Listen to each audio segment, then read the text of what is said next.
Hi, this is James from Tabletop Gaming Guild. Today we're going to take a look at the Dragon Prince Battlecharged, published by Brother Wise Games. This is a 2 to 6 player game that takes about 30 to 45 minutes to play. In the Dragon Prince Battlecharged, you're going to play as teams, and these teams are going to be trying to get the required amount of tokens to win the game. In a normal 2 to 4 player game, you're going to try to win 3 tokens for your team, and when you do, you win.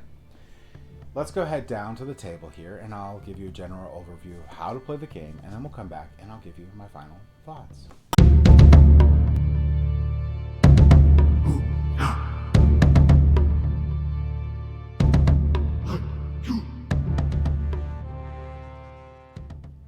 Alright, so this is going to be the components that come with the Dragon Prince Battlecharged. In the game, you're going to get 8 different characters that you can pick from, and each of the characters is going to have a deck of 16 cards that are unique to that character and have unique abilities and just their own like asymmetric play style. You will also get a character card for each of the 8 characters, and you'll get a really nice miniature for each of the characters. You will also get 3 of these tiles, which are going to be your battle mats, and they are double-sided. So you have 6 different basically arenas that you can fight in that come with the game. You have 2 teams in the game, and the game comes with 3 bases for each of the teams. So you'll have 6 bases total, so purple and red. And you'll put these bases on these character minis, so you know which team is on which. It also comes with, I believe, 7 of these tokens here. These tokens are what you win during the game, and once you win so many, depending on the player count, you'll win the game.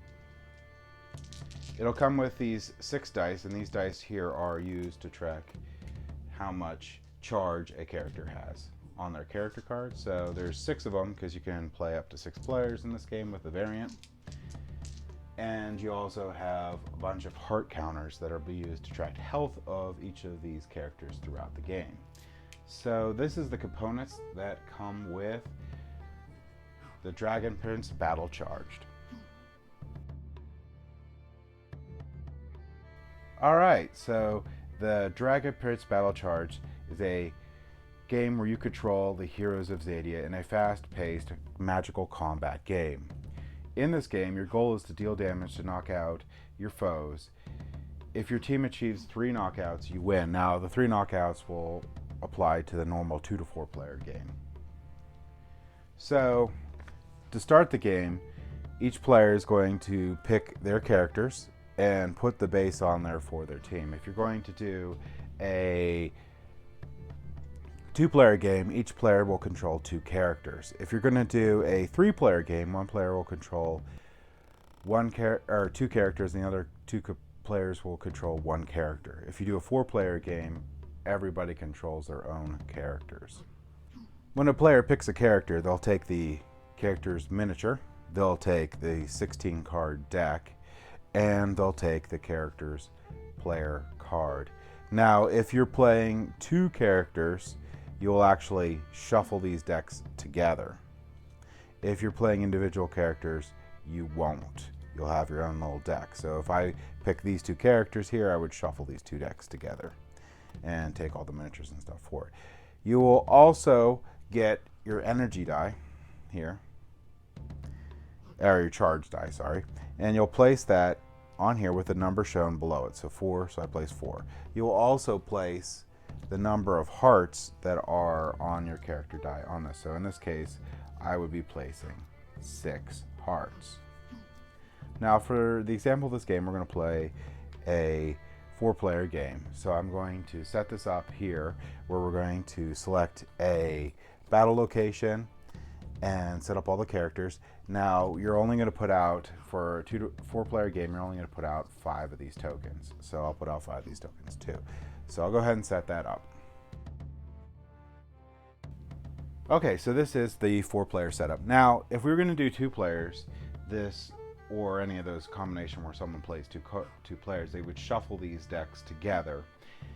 And in a two-player, when a player is playing two characters, they would draw 7 cards. If a player is playing an individual character, they're going to draw 5 cards. Now, when a person's controlling both, when it's their turn to go, they would actually move, or they would do the actions for each of the characters before the end of their turn. When you control a single character, obviously you're just going to do the actions for yours. So we're just going to show this is a 4-player game. So you would draw 5 cards. And right now we're going to do Raylan and Callum versus Soren and Claudia. Now you'll notice that they are on their sides of boards, and they have this little star on here, and that's going to indicate where you have to start at. Now, a couple other things with the boards is you'll notice that they have these red bars around here. These ones are, you can't get past them, but if you leap or jump, you can jump over these if they have the red lines on them. If they have the white lines, you just can't pass through them. And these ones indicate stairs and stuff. And then you also put out these little coins here, and for a 2 to 4 player game, there's going to be 5. First person to 3 wins. If you're playing with 5 or 6 with that variant, you'd have 7 out. And the person would have to win 4 of those instead of just 3, one of the teams. Now, a couple things that I didn't explain with the character cards, and especially if you shuffle these decks together. So, with, let's say, Claudia right here, these are the base stats on it. So when you take your actions, if you take any one of these, you don't actually have to play cards. You could just use their base abilities. Like this, Claudia has a base movement of 3, a base range of 3, and a base attack power of 1. Her health is 5, and she has a charge of 2. Each character has a unique way of regaining their charge to help power different cards. And this one is once per turn. On your turn, you may discard 1 card to charge 1. So you can charge her up that way by discarding cards, which is sort of fitting since they use sort of like an anti-life magic sort of thing going. The other thing that's important on these is you'll notice the symbol up here. If you shuffle these decks together, because you're playing 2 characters, you can't, and the card that is in your hand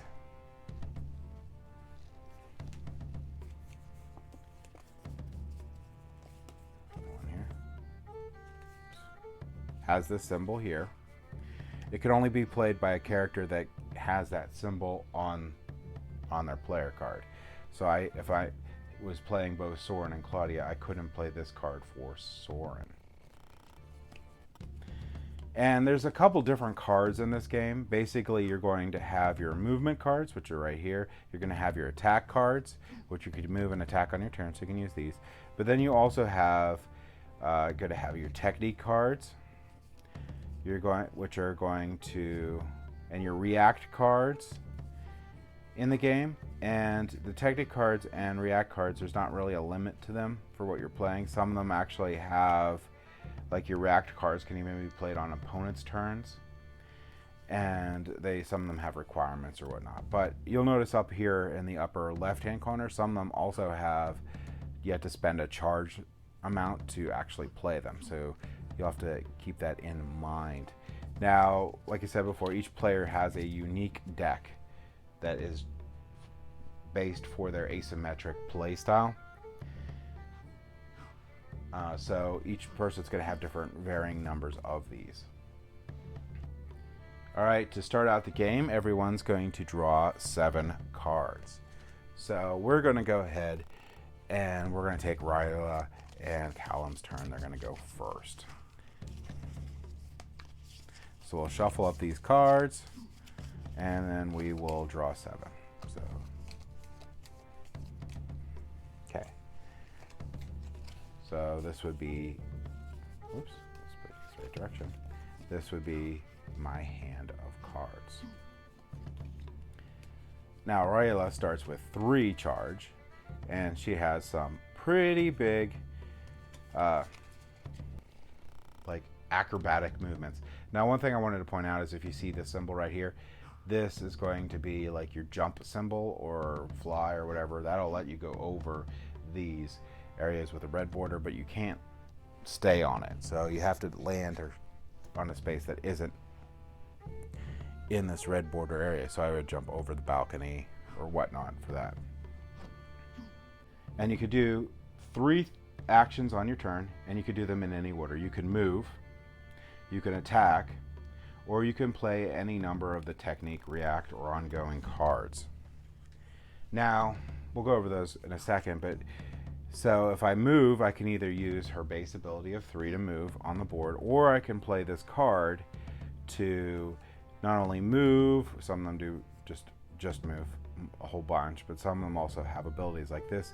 Hero's next attack this turn has +1 and shield break.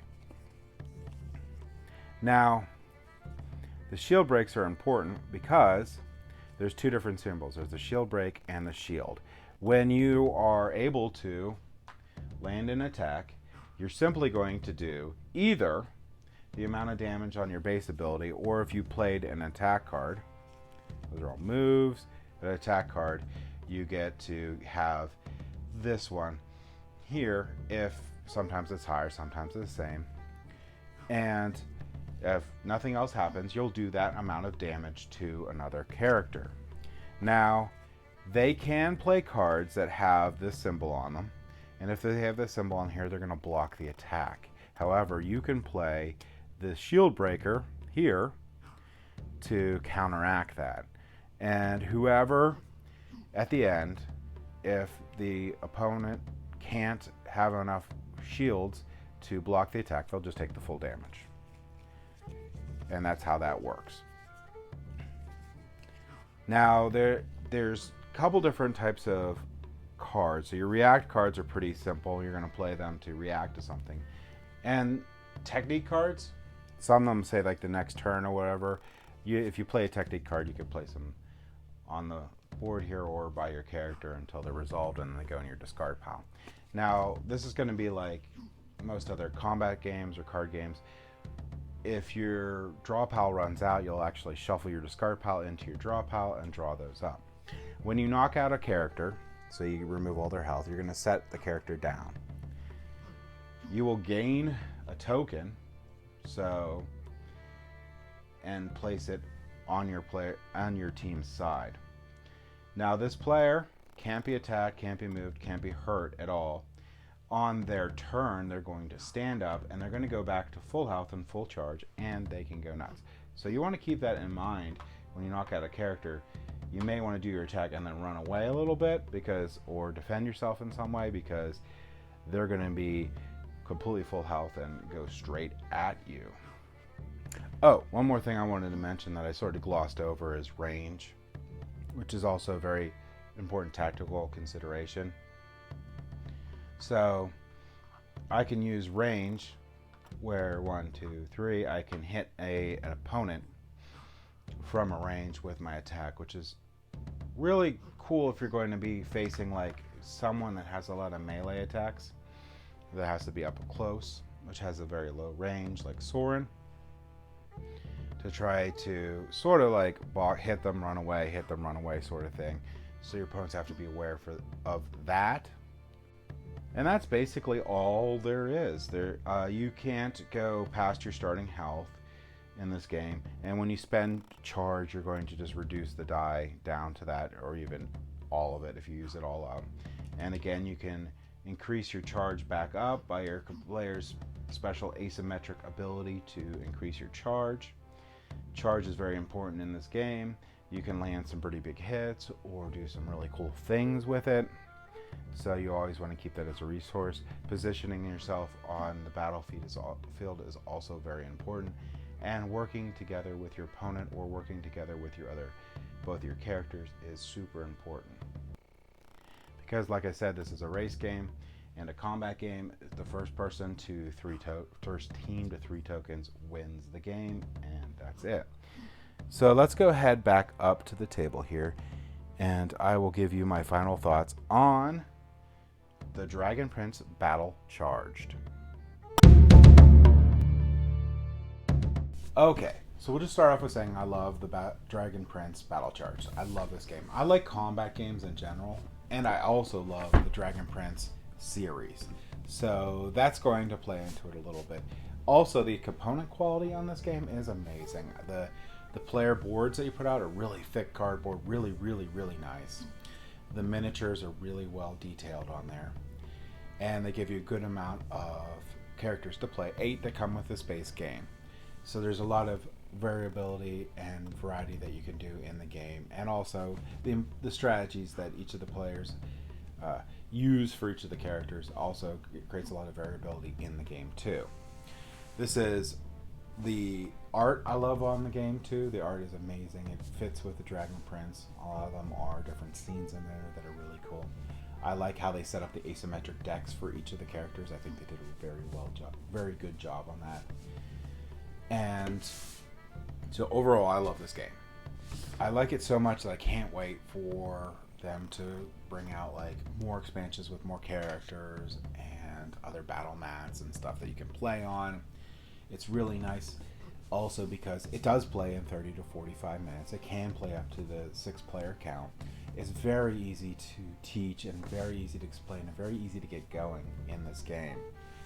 I really like how it's just broken into those teams, and it's just one team versus another, and it's not to the point of cooperative where other players aren't going to tell other people to do what to do. It's more cooperative and being like, let's try to synergize with our attacks and stuff, and let's do these different things. So although I don't always like cooperative games, I really do like the cooperative nature in the teams in this game. So really well done. One of the best games from Brotherwise Games, and they have a lot of phenomenal games. So that's my thoughts on the Dragon Prince Battlecharged. Thank you for watching.